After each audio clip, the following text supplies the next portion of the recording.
Sallu ala Nabi Muhammad. Allahumma sholli wa sallim wa barik alaihi.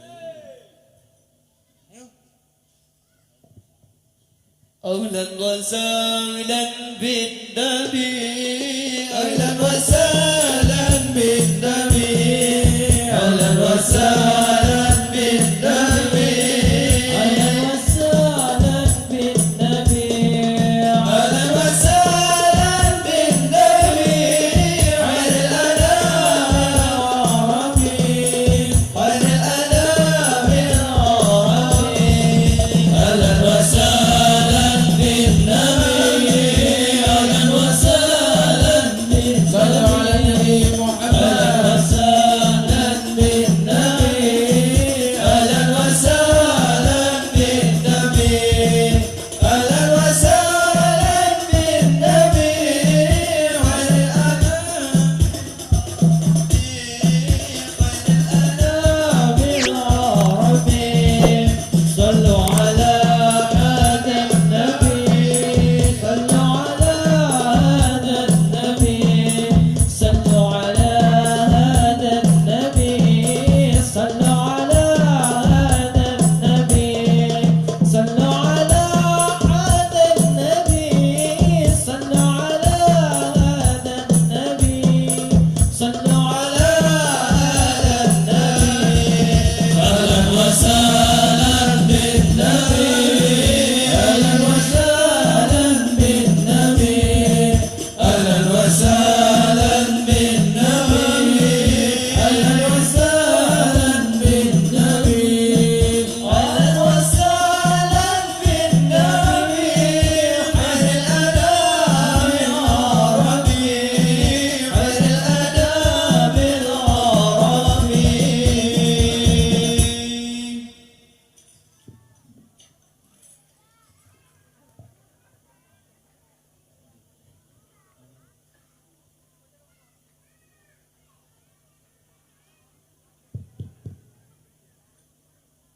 Izin saya kalau duduk di atas nih nggak sopan ya dengan Pak Kiai nih ya, dengan sahabat Usmanul Hakim dan bapak-bapak ibu-ibu. Jadi izinkan saya mobile ya.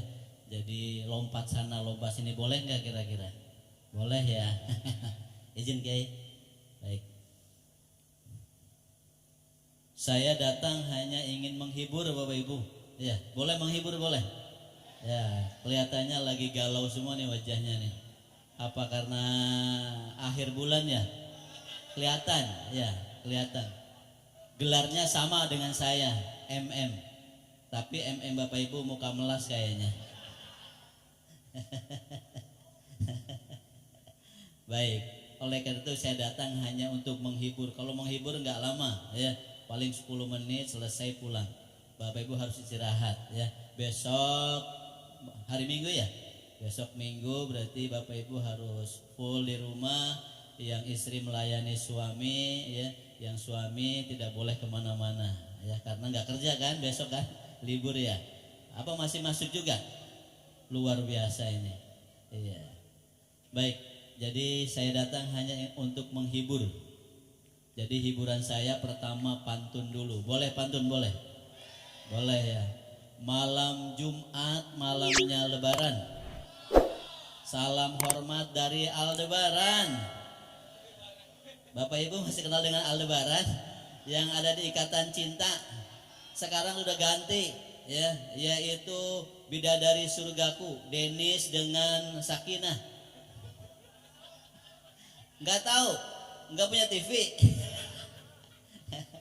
Kayaknya belum lunas nih. Rumahnya aja baru setahun setengah ya. Ini rumah baru semua nih. Rumah baru, masjid baru. Mudah-mudahan tetap semangat semangat baru. Baik, pantun yang kedua. Ini masjid apa namanya? Al-Furqon. Al-Furqon ya. Mamah Sukron sukanya sayur tomat. Ada Mama Sukron di sini? Oh, enggak ada. Mama Sukron sukanya sayur tomat. Mang Ikung tetangga saya sukanya sayur labu. kepada jamaah Al-Furqan yang terhormat. Assalamualaikum warahmatullahi wabarakatuh.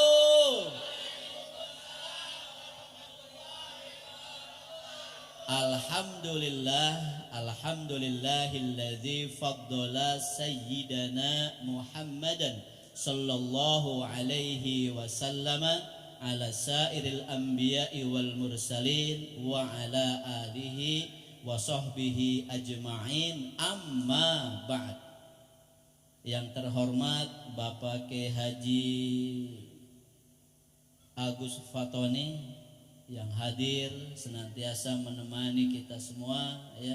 Wabil khusus pada malam hari ini kita doakan juga kepada Bapak Kiai ini beserta keluarga, dan alhamdulillah mendengarkan berita bahagia dari beliau bahwa izin operasional pesantrennya sudah akan rilis, ya. Kita doakan mudah-mudahan sehat, afiat, sukses, manfaat dan berkah untuk umat. Amin ya Allah ya Rabbal alamin. Ketua DKM Masjid Jami Al-Furqan, siapa namanya ya? Oh, ini Bang Usmanul Hakim. Ini sahabat saya, ketemu di PKU, ya, Pendidikan Kader Ulama. Kebetulan saya menjadi chefnya atau menjadi juru masak di PKU-nya, ya. Jadi bagian koordinator bidang akademik yaitu saya sendiri, Kurnali, ya. Kalau nama panjangnya Kurnali gitu. Kalau nama pendeknya cukup Kurnali. Baik. Jadi alhamdulillah bisa silaturahim dengan wasilah dari ketua DKM, ya, Masjid Al-Furqan, yaitu sahabat Ustadz Usmanul Hakim. Kita doakan juga mudah-mudahan Pak Ustadz beserta jamaahnya. Jamaahnya banyak nggak kira-kira Masjid Jami Al-Furqan ini? Banyak. Oh banyak, ya. Maju ya jamaahnya ya. Maju. Kalau apalagi kalau subuh. Yang imam dia, yang adan dia, yang mukul beduk dia, yang apalagi salawatan dia. Cuman dia beli satu-satunya. Tapi mudah-mudahan dengan semangat Maulid mencintai Rasulullah Sallallahu Alaihi Wasallam, nanti jamaahnya semakin maju dan makmur. Amin ya Allah ya Rabbal alamin. Bapak RW, Bapak RT, ada Bapak RW-nya? Ada, alhamdulillah. Ada aja udah. Ya, Bapak RT-nya ada? Ada, semuanya ada. Ibu RT-nya juga ada. Bapak-bapak, ibu-ibu jamaah Maulid, apalagi nih, Sukadami residen bersolawat. Mudah-mudahan kita semua senantiasa sehat, afiat, sukses, manfaat dan berkah untuk diri, keluarga, umat dan bangsa. Amin ya Allah ya Rabbal alamin. Baik, saya datang ke sini hanya memastikan 3 hal. Ya, kalau sudah dipastikan 3 hal ini sudah oke, saya permisi, izin. Berarti acaranya sudah selesai. Yang pertama, saya ingin memastikan bahwa Bapak Ibu dalam keadaan sehat. Sehat semua? Enggak ada yang sakit? Enggak ada. Kantong udah biasa. Kalau kantong sakit biasa, ya. Tapi yang penting adalah sehat badannya, ya. Apa cirinya sehat Bapak Ibu? Bisa datang ke sini, karena kalau sakit pasti akan menjadi alasan kenapa nggak hadir, kurang enak badan, meriang. Nah, itu namanya tidak sehat. Berarti yang hadir di sini tandanya dalam keadaan sehat. Tapi saya ingin memastikan ya, bahwa Bapak Ibu dalam keadaan sehat semua. Oleh itu saya tanya, bagaimana kabarnya jamaah Masjid Al-Furqan? Gitu doang. Jauh-jauh dari Bulak Temua. Udah gitu dong, udah ya. Kalau saya tanya bagaimana keadaannya jamaah Masjid Al-Furqan? Sehat. Udah gitu doang, udah. Ya, cemen amat. Jauh-jauh dari Bulak ketemu, ya, hanya dijawab dengan sehat, ya. Saya tuntun Bapak Ibu, boleh enggak? Jadi kalau saya tanya bagaimana kabarnya jamaah Masjid Al-Furqon, alhamdulillah luar biasa, penuh cinta. Bapak Ibu punya cinta nggak? Udah habis kayak cintanya nih, apalagi akhir bulan, udah miring-miring cintanya. Penuh cinta. Allahu Akbar, Sallallahu ala Muhammad. Bisa nggak? Kalau nggak bisa saya pulang nih. Baik, kita tes lagi ya. Bagaimana kabarnya jamaah Masjid Al-Furqon? Luar biasa, penuh cinta. Allahu Akbar, Sallallahu ala Muhammad. Alhamdulillah. Berarti Bapak Ibu dalam keadaan sehat. Itu saya ingin memastikan yang pertama, Bapak Ibu kita semua di ruangan ini yang terbuka ini dalam keadaan sehat. Yang kedua, saya ingin memastikan Bapak Ibu dalam keadaan bahagia. Bapak Ibu bahagia malam ini? Apa cirinya bahagia? Bisa sholawat kepada Nabi Muhammad Sallallahu Alaihi Wasallam, bisa mendatangi, bisa memenuhi undangan panitia peringatan Maulid Nabi Muhammad Sallallahu Alaihi Wasallam, bisa mencicipi hidangan. Alhamdulillah, ada kue kotak, ya, ada buah-buahan. Itu juga dari salah satu bentuk kebahagiaan yang Allah berikan kepada kita. Ada yang galau malam ini, ada yang kacau, ada yang beliau, ada yang suntuk malam ini, ada yang sedih. Kalau ada yang sedih, segera katakan, jangan lupa bahagia. Bapak Ibu masih ada yang sedih? Segera katakan, jangan lupa bahagia. Berarti sudah bahagia semua ya? Bahagia semua. Dua sudah. Yang terakhir, saya hanya ingin memastikan yang terakhir. Kalau tiga-tiganya sudah dipastikan, saya permisi pulang. Boleh kan? Boleh ya Bapak Ibu ya? Jangan malam-malam ngaji nanti ngantuk lagi ya. Kalau ngantuk nanti bukan ingat kepada Allah, maka lupa kepada Allah Subhanahu wa ta'ala. Maka ingat ya bahwa ada khotib Jumat yang masuk neraka, ada supir angkot yang masuk surga. Oh, beda itu ya. Khotib di masjid masuk neraka, tapi angkot yang ugal-ugalan masuk surga. Kenapa? Karena supir angkot yang ugal-ugalan menyebabkan penumpangnya zikir kepada Allah. Ya Allah, astagfirullahaladzim, ya Masya Allah. Inilah supir angkot yang membawa penumpangnya masuk ke dalam surga karena membawa zikir kepada Allah Subhanahu wa ta'ala. Begitu khotib naik ke atas mimbar, Ustadz Usmanul Hakim, alhamdulillah, langsung ngantuk kayak disirat. Maka berarti khotib ini adalah orang yang membuat jamaahnya lupa kepada Allah Subhanahu wa ta'ala. Ini kalau khotibnya nanti masuk neraka itu ya. Maka khotib harus suaranya lantang ya, tapi juga tidak berapi-api, tidak harus menggerakkan tangan. Itu sudah makruh nanti hukumnya. Baik Bapak Ibu, yang ketiga, saya hanya memastikan kedatangan saya Bapak Ibu dalam keadaan sukses. Hari ini sukses, malam ini sukses enggak kira-kira? Sukses, acaranya bagus, jamaahnya banyak. Ini walaupun sedikit, ini sesungguhnya aslinya banyak ini. Oh, di belakang itu para malaikat ya. Apalagi kalau yang di pojok biasanya ngantuk, ada setannya juga itu ikut. Jadi banyak ini, banyak jamaahnya. Walaupun tidak terlalu banyak, tapi ini sudah menunjukkan kekompakan dan kecintaan kita kepada Rasulullah Sallallahu Alaihi Wasallam. Tadi bahkan saya begitu nyampe ya, ini perumahan apa pesantren, kok suaranya enak-enak semua ini, padahal aki-aki semua ini. Ini penggemar Sakinah ini, sanajan aki-aki ngeunah cenah. Iya, luar biasa ya. Tadi suaranya melengking-melengking luar biasa itu. Di pesantren kalah kayaknya ya. Perlu belajar ke jamaah Masjid Al-Furqon nanti.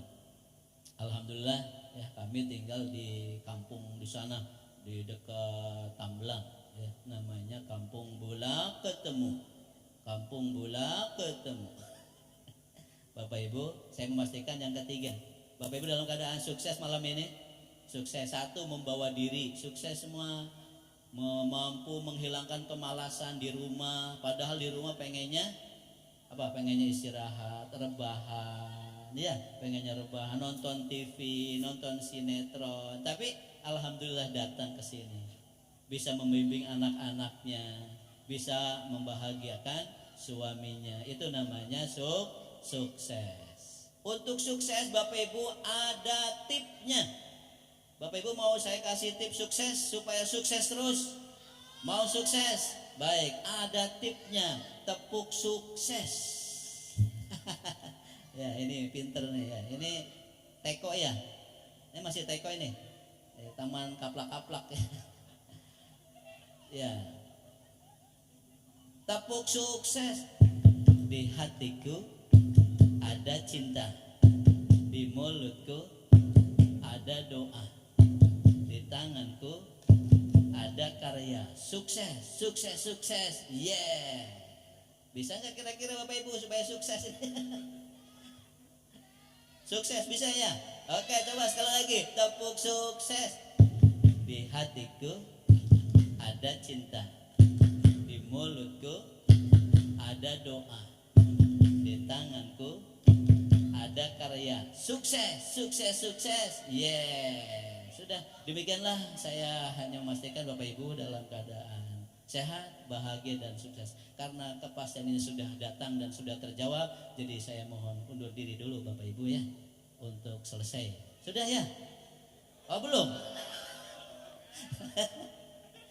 Baru pembukaan.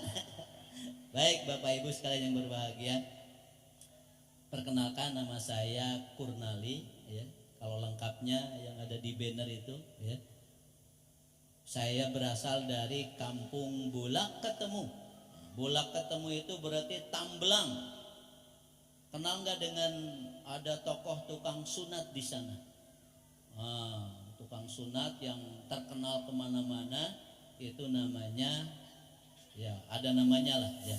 Nanti kalau ke Bulak Ketemu Bapak Ibu cari rumah besar lantai 2. Pokoknya cari rumah besar lantai 2, catnya warna putih. Kemudian pagarnya stainless. Itu rumah tetangga saya Bapak Ibu. Namanya rumah Haji Amung ya, tukang sunat. Itu rumah tetangga saya. Kalau rumahnya Kurnali, sampingnya nunclok kayak kandang burung kecil gitu. Tapi ada pesantrennya. Namanya pesantren Barokah Darur Rahmah. Bapak Ibu yang berbahagia, alhamdulillah dengan wasilah, dengan berkah silaturahim, saya berkenalan dengan Pak Usmanul Hakim ya, bisa hadir di jamaah di hadapan jamaah Masjid Al Furqon. Mudah-mudahan pertemuan kita akan diabadikan sampai nanti surganya Allah Subhanahu wa Ta'ala. Amin ya Allah ya Rabbal alamin. Bapak Ibu yang berbahagia,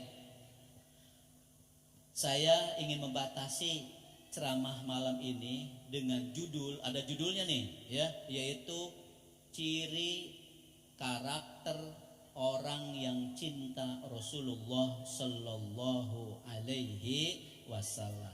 Ini nanti hasilnya ya, kira-kira dengan judul itu kita masuk enggak ciri orang yang berkarakter cinta kepada Rasul tadi, atau jangan-jangan kita hanya ngaku-ngaku cinta Rasulullah tapi karakternya tidak ketemu ya.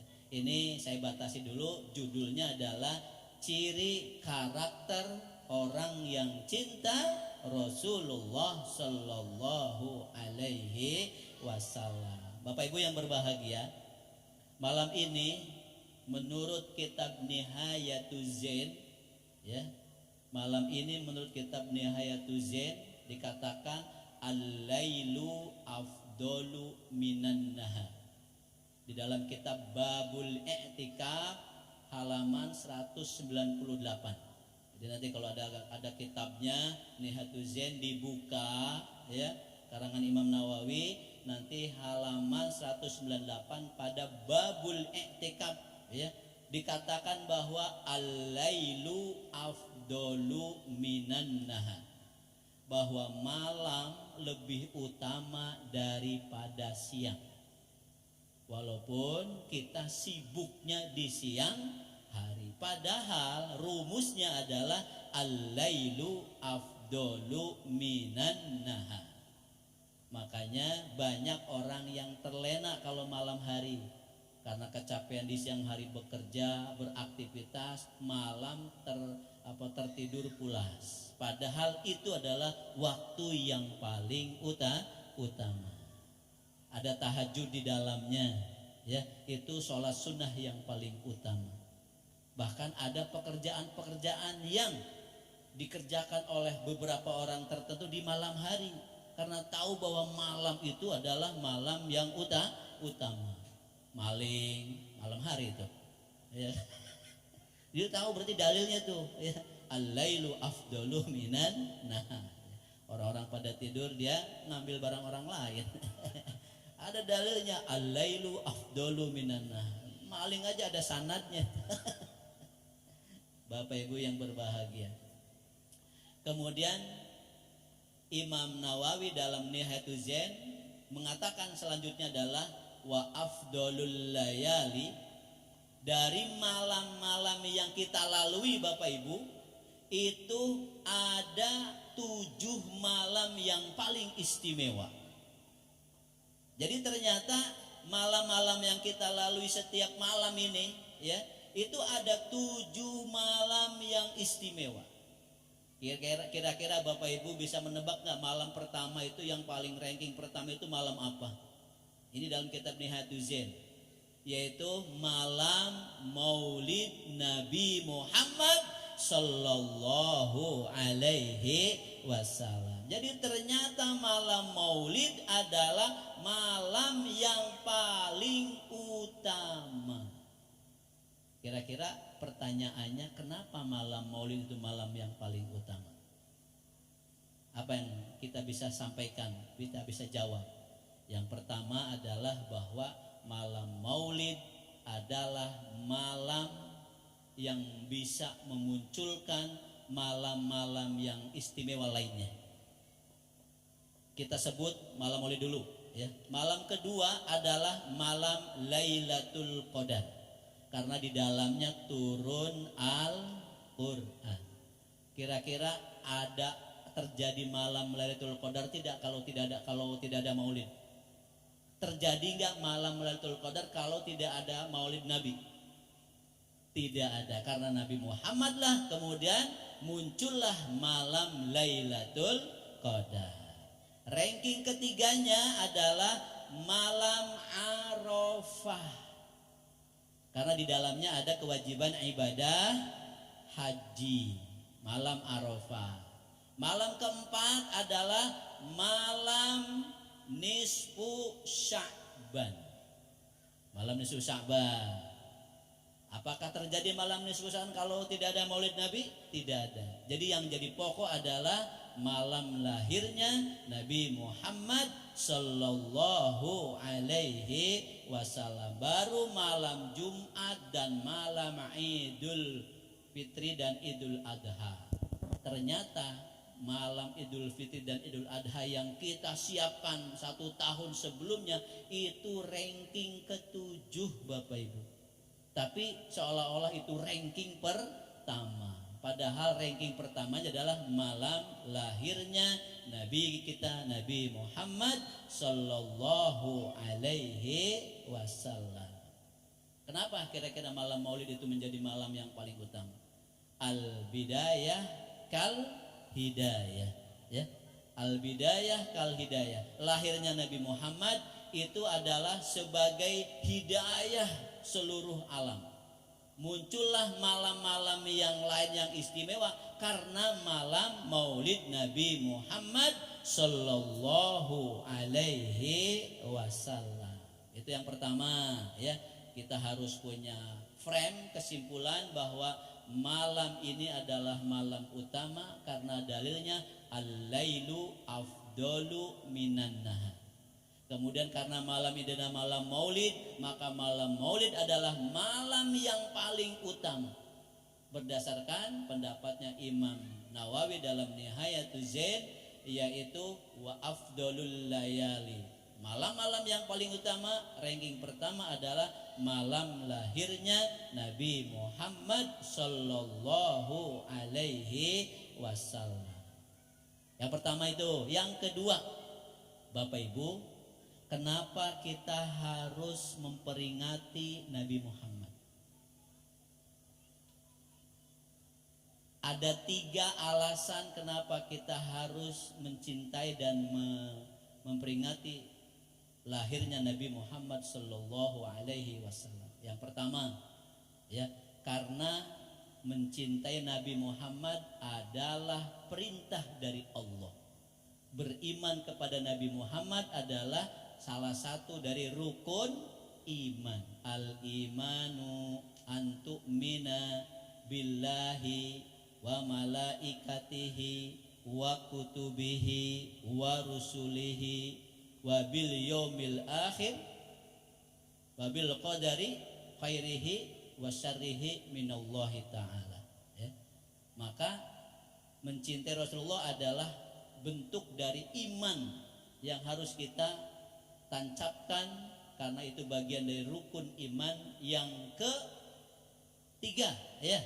Pertama iman kepada Allah, yang kedua iman kepada malaikat Allah, yang ketiga adalah iman kepada Rasul-Rasul Allah, yaitu diantaranya adalah Nabi Muhammad sallallahu alaihi wasallam. Yang kedua, kenapa kita harus beriman, kenapa kita harus mencintai Rasulullah? Yang kedua adalah karena Rasulullah sallallahu alaihi wasallam adalah orang yang memiliki akhlak yang baik. Wa innaka la'ala khuluqin azim. Sesungguhnya engkau wahai Nabi Muhammad itu memiliki akhlak yang agung. Akhlak yang dimiliki oleh Nabi Muhammad luar biasa, tidak ada tandingannya, ya, tidak ada tandingannya. Bagaimana berakhlak kepada istrinya, bagaimana berakhlak kepada anak-anaknya, bagaimana berakhlak kepada tetangganya. Bapak Ibu, saya ingin bercerita sedikit tentang kisah Rasulullah menikah. Pertama kali Rasulullah menikah dengan istri yang pertama, siapa namanya Bapak Ibu? Masih ingat gak? Siapa istri pertama Rasulullah? Siti Khadijah. Siti Khadijah. Statusnya Siti Khadijah saat itu adalah janda. Janda punya anak satu, ya. Setelah nikah dengan Halah punya anak namanya Ibnu Halah. Bisa dicek di Khulasah Nurul Yakin, ya. Jadi setelah nikah beberapa kali kemudian nggak punya anak, dengan Halah itu punya anak laki-laki namanya Ibnu Halah. Tapi kita tidak mendengar bagaimana kisah selanjutnya yang namanya Ibnu Halah. Pokoknya walhasil bahwa Siti Khadijah sudah menjadi janda saat itu, tapi janda kaya Bapak Ibu, ya. Janda kaya. Sudah cantik, kaya lagi. Di sini ada nggak janda yang cantik, kaya gitu? Ada nggak? Kayak Siti Khadijah gitu. Banyak. Berapa karung? Oke, baik. Jadi Bapak Ibu, kalau pengen mencontoh Nabi Muhammad, pengen punya istri lebih dari 1-2, pertama kali nikah dengan janda dulu. Baik. Jadi Rasulullah Shallallahu Alaihi Wasallam pertama menikah dengan Siti Khadijah. Siti Khadijah saat itu usianya adalah 40 tahun. Rasulullah usianya 25 tahun. Jadi laki-lakinya sedang in-innya, ya, sedang on-onnya, sedang strong-strongnya. Kemudian perempuannya sudah keibuan 40 tahun. Jadi cinta Rasulullah kepada Siti Khadijah itu cintanya meledak. Kayak kita itu ya, sama istri itu meledak banget itu, ya. Makanya walaupun Siti Khadijah sudah wafat, itu kalau dia cerita kepada Siti Aisyah yang istri yang termudanya, itu selalu cemburu. Kenapa? Karena saking cintanya Rasulullah kepada istrinya. Mudah-mudahan Bapak Ibu tetap cinta sama istrinya ya. Ya. Apa mau nambah lagi? Oh, kata mamahnya nggak apa-apa, mama boleh dimadu, tapi papa harus diracun. Boleh diracun. Gitu ya Maya. Iya. Kata mamanya nggak apa-apa, mamah dimadu, yang penting papa mau diracun. Dan alhamdulillah Bapak Ibu, saya sudah dapat izin dari istri ya untuk nikah lagi, alhamdulillah. Ya. Dengan 3 syarat. Syarat yang pertama, harus cari yang lebih cantik dari mama. Insya Allah di Sukadami Residen banyak ya yang lebih cantik dari istri saya ya. Banyak. Yang kedua, harus lebih kaya dari mama. Masih gampang nyarinya. Yang ketiga yang susah, langkahi dulu mayat mama. Ini yang susah. Saya tidak pernah takut dengan istri ya, alhamdulillah. Tapi saya takut dengan sapunya doang. Sapu yang udah pada patah-patah itu sosok terus. Bapak Ibu yang berbahagia, Nabi Muhammad usia 25 tahun menikah dengan istri yaitu Siti Khadijah. Nikah dengan Siti Khadijah ini adalah karena kematangan usia. Makanya Nabi Muhammad merasa hangat berada di sisi Siti Khadijah. Betapa tidak ketika Nabi Muhammad mendapatkan wahyu yang pertama di Gua Hiro atau Gua Sur, mendapatkan wahyunya Bapak Ibu, Nabi Muhammad di gua-gua lulu gitu. Di Gua Hiro. Apa bedanya Gua Hiro dengan Gua Sur? Kalau Gua Sur tempat untuk bersembunyi Rasulullah saat hijrah dari Mekah ke Madinah. Ditemani oleh sahabat siapa? Oleh sahabat Abu Bakar.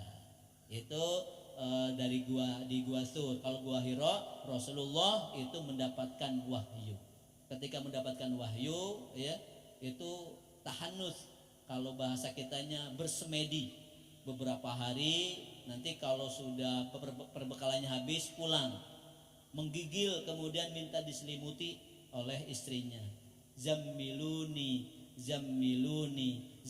selimuti aku. Kenapa? Karena pernah ketemu atau telah bertemu dengan malaikat Jibril dengan sosok makhluk yang tidak biasa, gede tinggi, kemudian tidak biasa. Akhirnya takut dan pulang kepada istrinya Siti Khadijah dan minta diselimuti. Betapa hangatnya istri yaitu Siti Khadijah.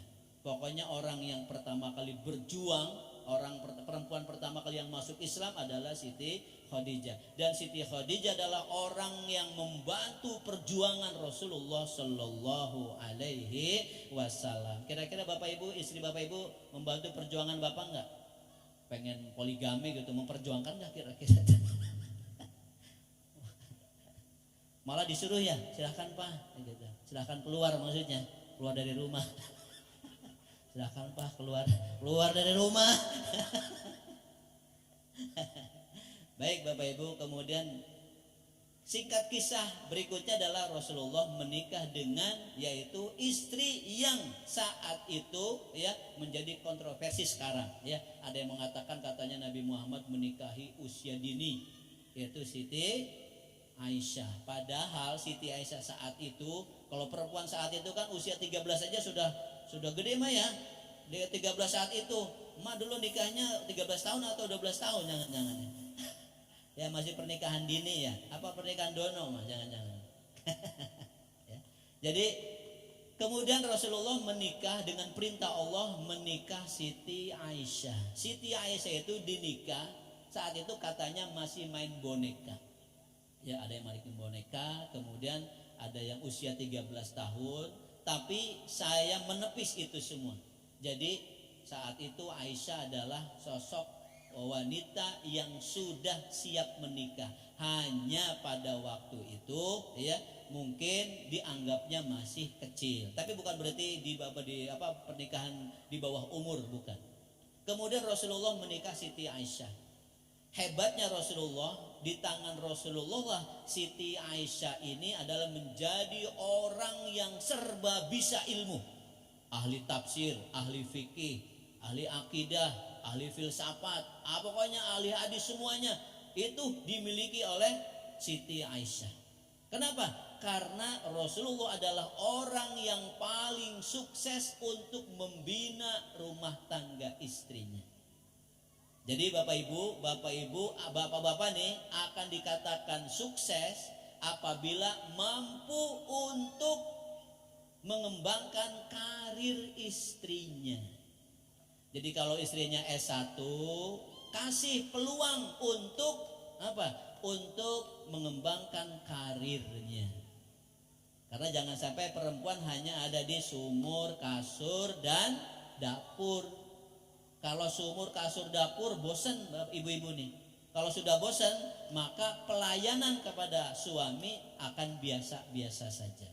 Tapi nanti kalau karirnya dikembangkan, yang penting istri tetap bisa menjaga akhlakul karimah. Jangan mentang-mentang dilepas di luar rumah, kemudian dia seenaknya untuk berhubungan dengan laki-laki lain di luar kedinasan. Ini rupanya yang sering menjadi bahan letupan-letupan di rumah tangga. Tapi kalau perempuannya sudah imannya kuat ya, dan laki-lakinya memberikan kepercayaan dan bimbingannya, insya Allah maka seakan seperti Siti Aisyah. Jadi kalau Nabi menikah dengan Siti Khadijah karena kematangan usia, tapi kalau Nabi Muhammad menikah dengan Siti Aisyah adalah karena kematangan intelektualnya. Kita tidak akan tahu bagaimana Nabi mandi bersama istri, tidak akan tahu bagaimana tidurnya Nabi, tidak akan tahu bagaimana cara makannya Nabi kalau tidak dari Siti Aisyah, Bapak Ibu.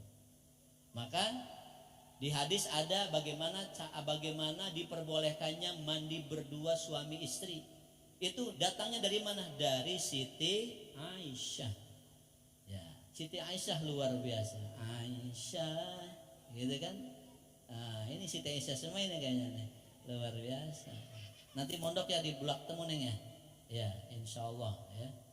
Ada SMP, ada SMK, insya Allah biayanya termurah se-Nusantara. Ya, jadi kalau se-Indonesia masih belum termurah, ini termurah se-Nusantara. Ya, bisa ada negara Melayu dan sebagainya itu masih termurah, yaitu sebulannya hanya 550.000 saja. Biaya makan ya sekolah hanya 550.000 saja, dapat 2 kali makan ya, siang dan sore, pagi sarapan masing-masing. Karena encing-encing saya tukang nasi uduk semua, jadi supaya berdaya silahkan kerja pagi untuk sarapan pagi masing-masing. Insya Allah termurah, ada SMP, ada SMK, dan santrinya sudah ada sekitar 600 orang. Alhamdulillah. Udah dibawa ke sana aja Pak Ustadz Usmanul Hakim ya. Iya, pokoknya bawa ke sana aja udah, mau pakai truk kayak mau pakai apa kayak udah. Baik Bapak Ibu sekalian berbahagia. Yang ketiga, kenapa kita harus mencintai Rasulullah Shallallahu Alaihi Wasallam? Yang pertama apa tadi? Yang pertama ingat nggak? Ini enaknya ngaji di ibu-ibu begini nih. Ibu-ibu istighfar ya, astagfirullahaladzim. Besok ustadznya minggu depan nanya lagi, ibu-ibu kemarin bacaan apa yang sudah diajarkan? Tahu, lupa Pak Ustadz. Astagfirullah. Ustadznya istighfar. Kenapa kita harus mencintai Rasulullah? Ada 3. Yang pertama, karena mencintai Rasulullah adalah salah satu iman kepada Rasulullah Sallallahu, salah satu rukun iman. Yang kedua, kenapa kita harus mencintai Rasulullah? Karena Rasulullah adalah berakhlak mulia. Yang ketiga nih, yang tidak dimiliki oleh siapapun, tidak dimiliki oleh nabi manapun, apalagi manusia biasa ya, yaitu Rasulullah ditinggikan derajatnya di antara para anbiya wal mursalin. Bukan hanya orang-orang biasa, tapi di antara para nabi-nabi, para rasul-rasul yang diutus oleh Allah Subhanahu wa taala, Nabi Muhammad adalah nabi yang paling tinggi kedudukannya. Tilkar rusulu faddalna ba'dahum ala ba'd, ya. Rasul-rasul ada yang ditinggikan derajatnya oleh Allah Subhanahu wa taala. Di antaranya adalah Nabi Muhammad sallallahu alaihi wasallam. Apa bukti Nabi Muhammad itu adalah nabi yang derajat tinggi? Ada 3 buktinya. Tadi 3, sekarang 3 lagi. Yang pertama, Nabi Muhammad dimi'rajkan dengan badan dan ruhnya. Badan dan ruhnya dimi'rajkan. Yang kedua, Nabi Muhammad adalah Sayyidul Mursalin atau Sayyidul Arab wal Ajam, pimpinan orang-orang Arab dan orang-orang non-Arab. Dan yang ketiga, Nabi Muhammad, ya, Nabi Muhammad diberikan mukjizat yang banyak. Bapak Ibu, kalau setiap nabi berapa diberikan mukjizat? Seperti Nabi Nuh, mukjizatnya apa Bapak Ibu? Kapal, laut atau perahu yang bisa menyelamatkan dari banjir. Selain itu tidak ada lagi. 1. Yang kedua, Nabi Isa, mukjizatnya apa? Bisa menyembuhkan orang sakit. Ya, bisa menyembuhkan orang buta, kemudian juga bisa menghidupkan orang yang meninggal dunia. Banyak tuh memang, ya. Tapi mukjizat Nabi Isa yang banyak itu berakhir setelah Nabi Isa sendiri diangkat oleh Allah Subhanahu wa taala. Kalau bahasa orang tetangga kitanya itu apa? Meninggal. Padahal kalau bahasa Al-Qur'an adalah tidak meninggal, bal rafa'ahullah, tapi diangkat oleh Allah Subhanahu wa taala ke langit yang ke berapa nih? Yang pertama ya, pertama sampai ke-7 kan. Setiap langit ada isinya satu nabi, tapi langit kedua ada 2 isinya, termasuk Nabi Isa. Kenapa? Karena Nabi Isa nanti akan turun, nanti di menjelang hari kiamat akan membantu umat Nabi Muhammad memerangi Dajjal. Maka itulah konsepnya, setiap langit dihuni oleh 1 nabi, tapi ada langit yang pertama itu dihuni oleh dua nabi. Kenapa? Karena Nabi Isa nanti akan turun ke bumi karena belum meninggal, ya, hanya diangkat oleh Allah Subhanahu wa taala ke dalam surga. Baik, itu yang pertama, bahwa Rasulullah itu ditinggikan derajatnya oleh Allah Subhanahu wa taala, ya. Itu karena apa? Karena yang ketiga, mukjizatnya banyak. Kita bisa cek di dalam tafsir Marahil Labid, yaitu Quran surat Al-Kautsar. A'udzubillahi minasyaitonirrajim. Inna a'tainaka al-kautsar. Inna sesungguhnya, a'taina sesungguhnya kami telah memberikan, menganugerahkan kami kepadamu wahai Nabi Muhammad al-Kautsar. Ada yang mengatakan al-Kautsar itu telaga Kautsar. Bapak Ibu masih ingat dengan telaga Kautsar? Apa telaga Kautsar? Di mana ada telaga yang airnya lebih putih dari susu, lebih manis dari madu, lebih dingin dari salju, es batu, es geprok kali. Al-Kautsar itu cirinya 3. Tadi apa Neng? Aisyah. Luar biasa ya Allah, cantik banget. Nanti jadi mantu Bapak ya. Tapi syaratnya harus hafal 30 juz. Ya. Anak Bapak yang pertama lulusan S1 S2 Maroko. Sekarang sedang S3, usia 25 tahun, ya. Sudah punya istri tapi. Yang kedua, ada adiknya Muhammad Fahrul Rozi Irham. Sudah hafal 6 juz, baru 6 juz tapi, ya. Sekarang sedang di UIN Bandung. Ya. Adalah yang ketiga, masih di Profesor Dr. Kiai Haji Said Agil Sirod, SMP kelas 9, ya. Kemudian baru yang terakhir perempuan. Jadi laki-laki 3, kemudian perempuan 1. Ini Aisyah nanti bisa jadi menantu bapak, syaratnya hafal 30 juz. Kalau hanya juz 30 sama bapaknya aja. Aisyah enak ujungnya. Baik Bapak Ibu sekalian yang berbahagia, Rasulullah itu mukjizatnya banyak. Tadi kalau Nabi Ibrahim mukjizatnya apa? Ada yang kenal nggak Nabi Ibrahim? Tidak mempan dibakar api, itu bapak kamu itu. Tiap hari mainnya api. Luar biasa. Kata dia, bapak saya berarti punya mukjizat.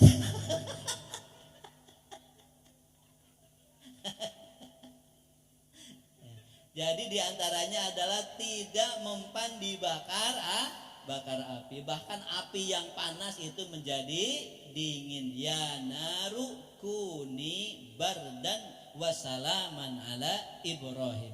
Wahai api kuni, jadilah kamu wahai api bardan dingin wasalaman dan menyelamatkan Nabi Ibrahim.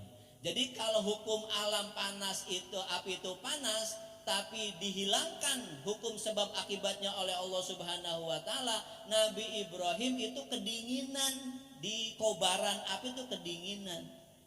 Ya, maka sekarang ada teknologi namanya kulkas. Bakul bekas. Kulkas itu adalah teknologi listrik yang kemudian merubah panas menjadi dingin. Luar biasa para nabi ya. Jadi inspirasi teknologi yang sekarang. Itu Nabi Ibrahim. Nabi Ayub, apa mukjizatnya? Nggak tahu. Gimana Aisyah ini? Ya. Dari nabi-nabi yang mendapatkan mukjizat itu akan habis mukjizatnya seiring dengan usia mereka. Tapi Rasulullah itu mukjizatnya. Nabi Sulaiman, apa mukjizat Nabi Sulaiman?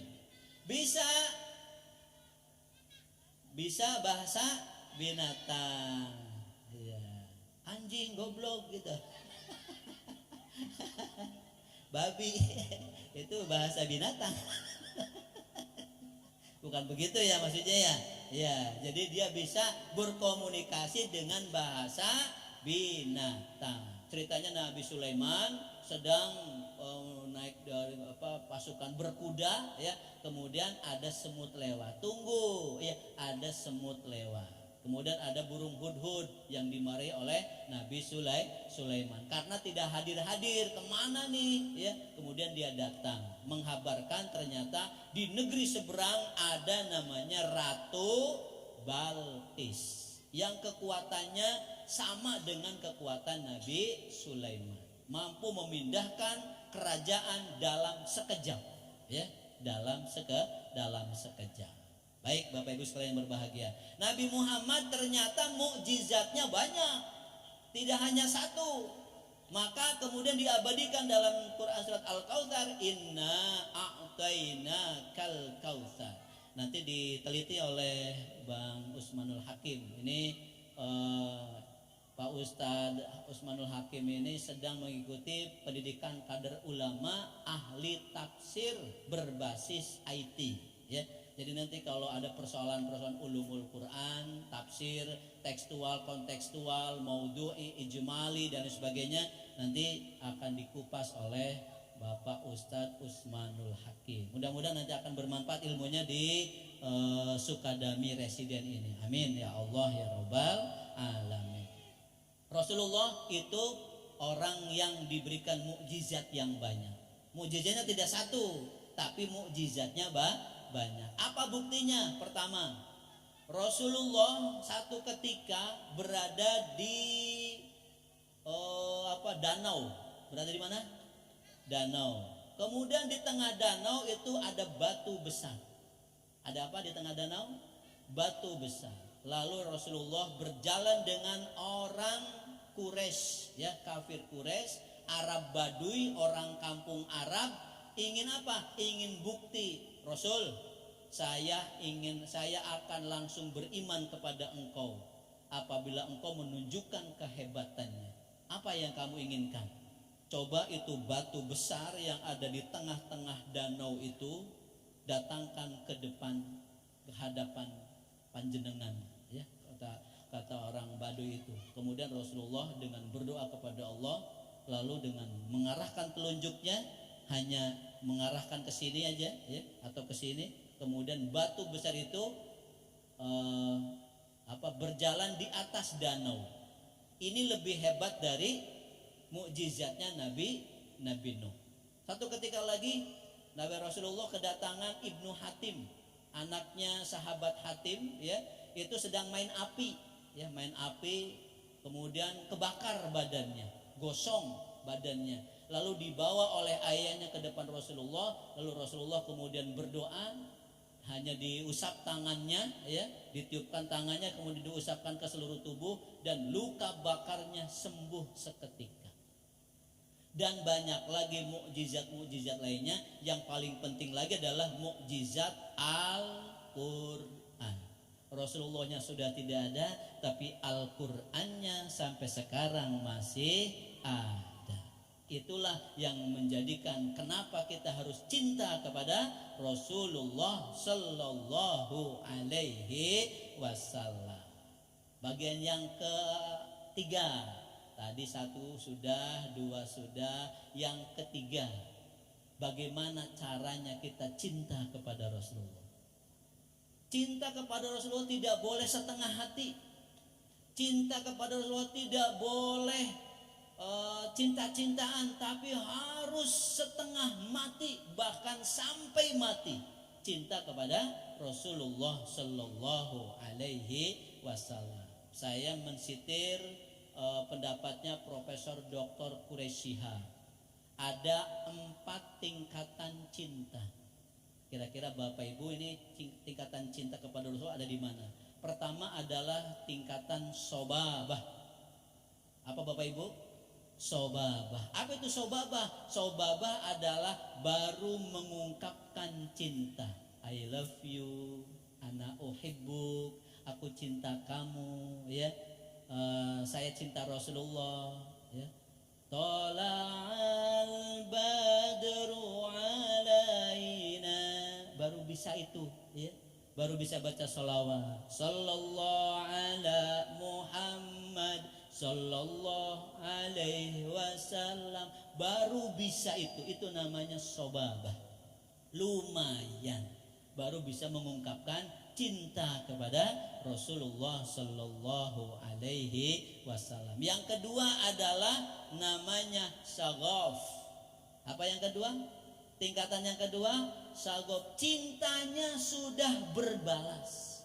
Kita cinta kepada Rasulullah cinta kepada kita. Akhirnya karena kita cinta pada Rasulullah, kemudian kita diberikan hidayah, didoain terus, semangat untuk ibadah. Rasanya akan rugi kalau tidak baca sholawat kepada Nabi Muhammad Sallallahu Alaihi Wasallam. Itu yang kedua. Kira-kira kita tingkatan mana nih? Satu apa yang kedua nih? Yang pertama apa tadi namanya? Sobabah, baru mengutarakan cinta. Yang kedua adalah syagaf, sudah cintanya berbalas. Yang ketiga itu gorom.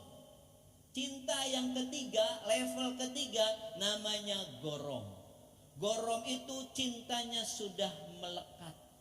Pokoknya kemana-mana baca sholawat sallallahu alaihi Muhammad. Bapak Ibu, saya berikan ijazah. Ini ijazah dari Lirboyo, ya, dari Lirboyo. Saya dapat ijazah dari Bapak Ki Haji Syarif Hidayatullah dari Purwokerto, Pesantren Al Ihsan Beji, karena saya di sana saya 1 tahun untuk mendalami bahasa Inggris, ya. Kemudian beliau dari Lirboyo. Ijazahnya adalah sallallahu ala Muhammad. Perbanyak baca sallallahu ala Muhammad. Kalau bisa 1 hari tidak boleh kurang dari 1000 kali. Insya Allah rizkinya akan dijamin oleh Allah Subhanahu wa Ta'ala. Sallallahu ala Muhammad, sallallahu ala Muhammad, sallallahu ala Muhammad. Bahkan kalau di pesantren itu ada tambahannya namanya puasa plus sholawat. Ada yang ngambil 5 hari, ada yang mengambil 7 hari. Sholawatnya berapa? 100.000 kali harus selesai. Selama 7 hari 100.000 kali, dan selama 5 hari harus selesai 100.000 kali. Bukan 100, bukan 200, tapi bukan 1000, tapi 100.000 kali. Sallallahu alaihi Muhammad, sallallahu alaihi Muhammad, sallallahu. Jadi rata-rata satu hari 20.000. Sallallahu. Pokoknya meniran lah maulidnya. Jadi sambil sekolah ya, sallallahu alaihi Muhammad, sallallahu alaihi Muhammad. Kata gurunya, "Nak, tong nanya enggak Pak?" Sallallahu alaihi Muhammad, sallallahu alaihi. Jadi ada program setiap tahunnya anak-anak wajib menuntaskan 1 ronde sholawat. Di pesantren wajib 3 ronde. Kata Kiai Maharus Ali Lirboyo, barang siapa yang baca sholawat plus puasa 5 hari atau 7 hari, insya Allah dodoke ning empuk-empuk. Oh, kayak ini kan, dodoknya diempuk-empuk. Orang kaya berarti, atau punya jabatan. Walaupun kuntet-kuntet begini punya jabatan Bapak Ibu, Ketua Komisi Fatwa MUI. Jadi kalau kemarin waktu corona dilarang sholat berjamaah, itu saya yang ngeluarin itu. Mohon maaf Bapak Ibu ya. Dilarang sholat Idul Fitri itu di masjid, itu saya mengeluarkan dari MUI Kabupaten Bekasi karena saya sebagai Ketua Komisi Fatwanya.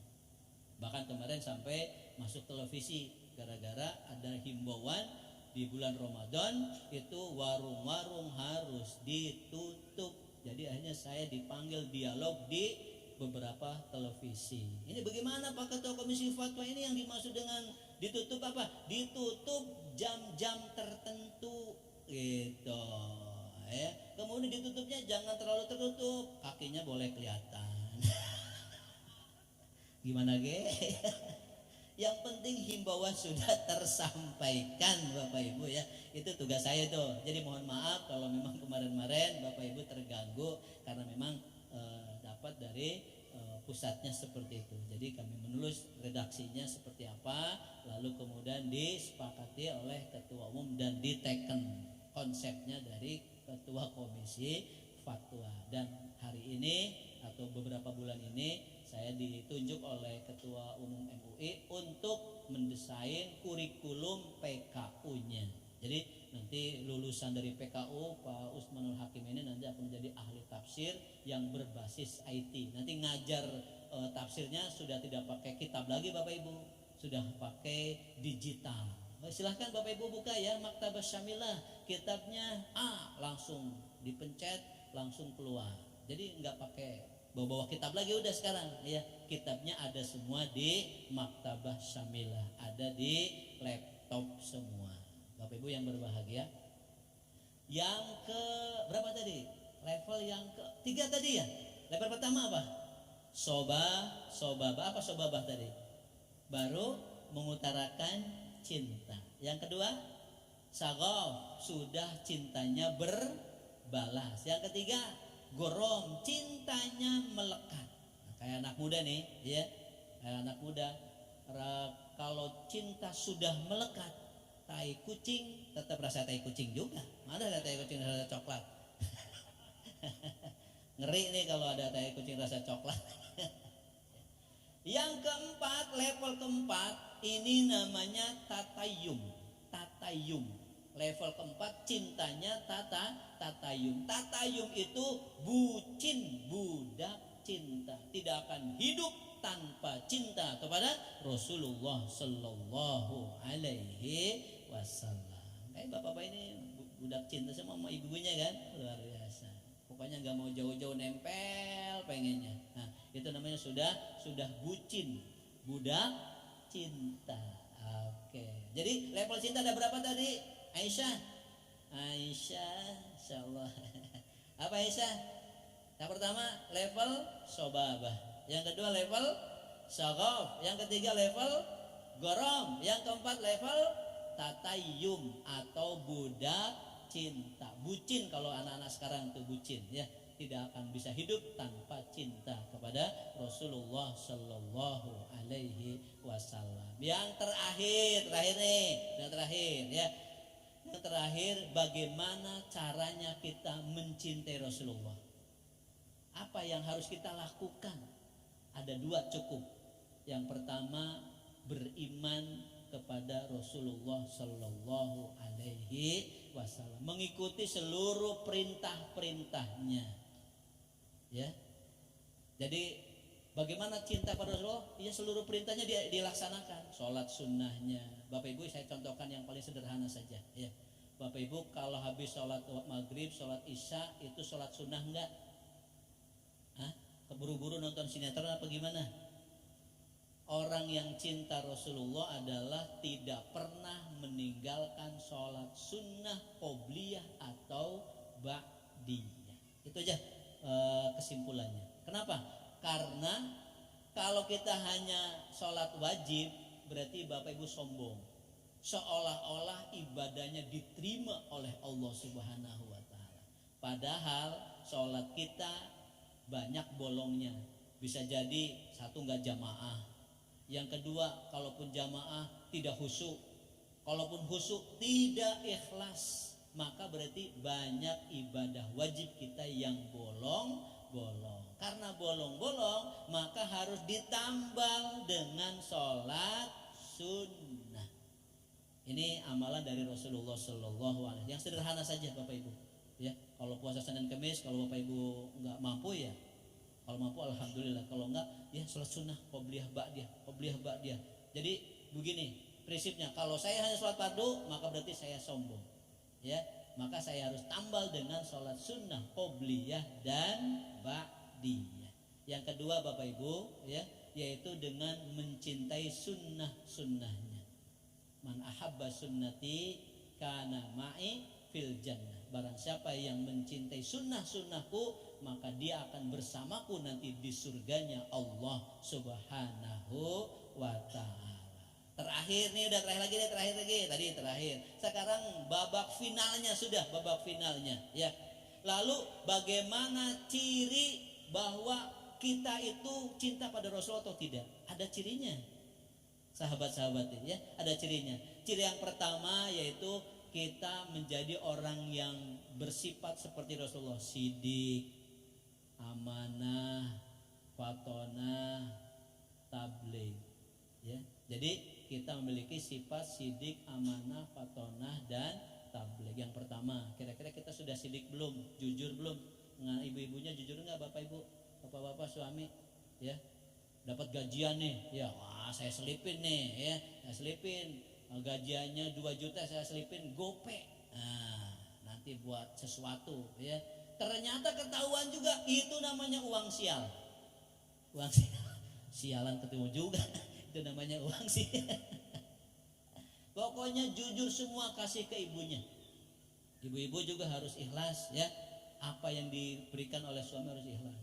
Suaminya dapat 5 juta UMR, 7 juta ibu terima, 4 juta terima, 3 juta terima ya. Enggak dapat apapun diterima ya. Yang penting masih utuh suaminya. Nah, itu namanya sudah jujur. Sidik, amanah Bapak Ibu, jangan sampai khianat kepada suami istri. Yang sekarang yang lagi bikin apa namanya?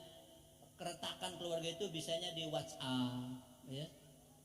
Jadi pastikan kalau malam-malam istrinya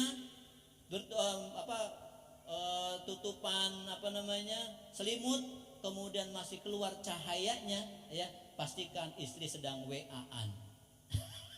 Sedang WA-an ya. Jadi kalau malam-malam mati lampu kemudian ditutupin selimut tapi dari selimut masih keluar cahaya, maka pastikan istri sedang WA-an. Maka harus amanah fatonah, cerdas, juga harus cerdas Bapak Ibu, apalagi di suasana yang begini harus cerdas mengurus rumah tangga, membagi keuangan dan lain sebagainya. Yang kedua nih, yang paling sulit ya. Karena Rasulullah memiliki mukjizat yang banyak ya, maka bagaimana bisa mengimplementasikan mukjizat Rasulullah dalam kehidupan sehari-hari. Contoh, Rasulullah diberikan mukjizat bisa Isra dan Mi'raj.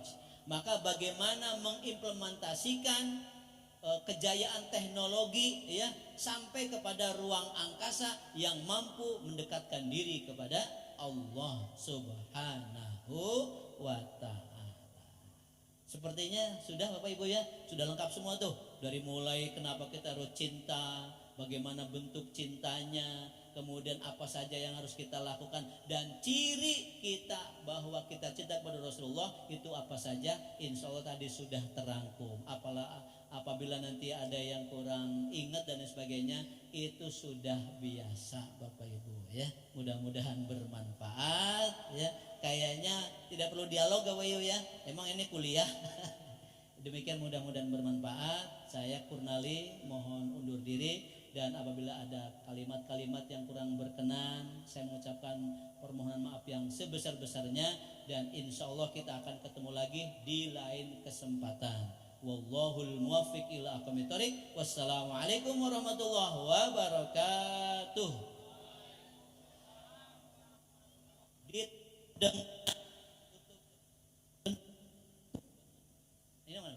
Ditutup dengan pantun, Lebaran bareng Kong Amit, Aldebaran mau pamit.